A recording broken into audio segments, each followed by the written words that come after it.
So right here is a perfect demonstration of what I'm talking about.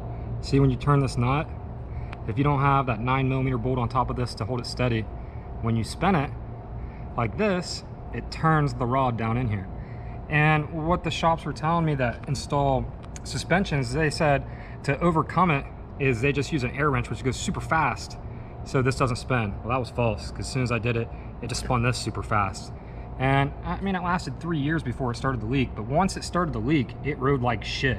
Like immediately, I was like, why does it feel like I got a blown strut?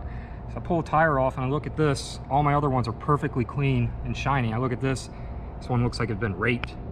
It's just leaking fluid all over the place like a dirty little whore.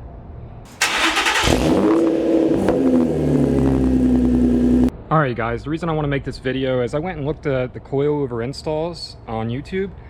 And what'll happen here is if you look here, see how this is a KWV3 coilover and it's actually leaking. And by the time KW sees this, and I already have the warranty repair done, which they do completely for free.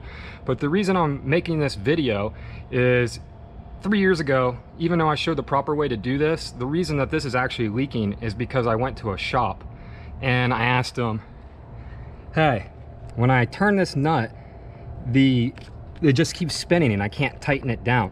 And I think it was Firestone that told me, they're like, oh, just take an air wrench on it and that'll torque it down real quick and it won't spin the rod inside the coilover.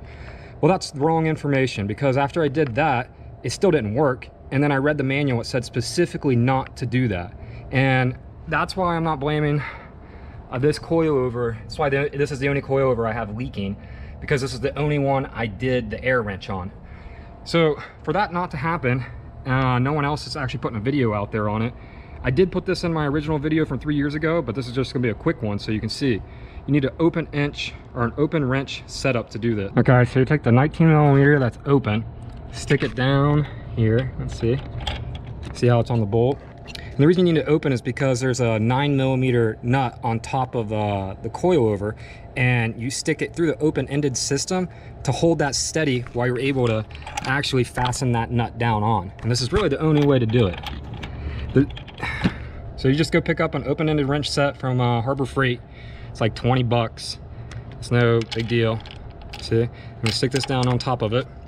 And then here is I think this is a 9mm, yep, a 9mm. Go ahead and stick that down through and on.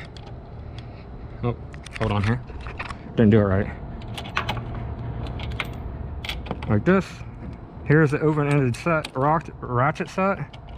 Then you stick this down in the hole, and that actually will stop the piston from spinning when you take this nut off. And this is the only way to do it. And the side effect is, if you don't do it this way, the leaking coilover, it'll make it ride like complete shit. It's like you have a blown coilover. So I was kind of pissed because these are very expensive. And after 3 years, I was like, what?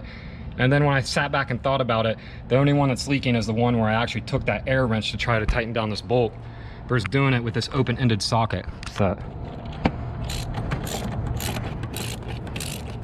Feeling like a solution, huh? Let's see.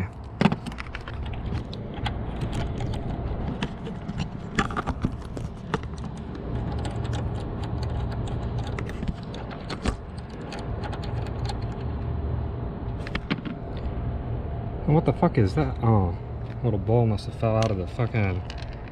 Oh, what the fuck? Oh, Jesus Christ. And voila, and there you go. That's how you get this nut off the top of your coilover. So I hope that helped you guys. Make sure when you're doing your install on your coilovers and you can't figure out why this nut won't tighten down, you have to be able to use a 9mm open set to hold this rod steady inside the coilover to spin the nut off. So I hope that helped you guys.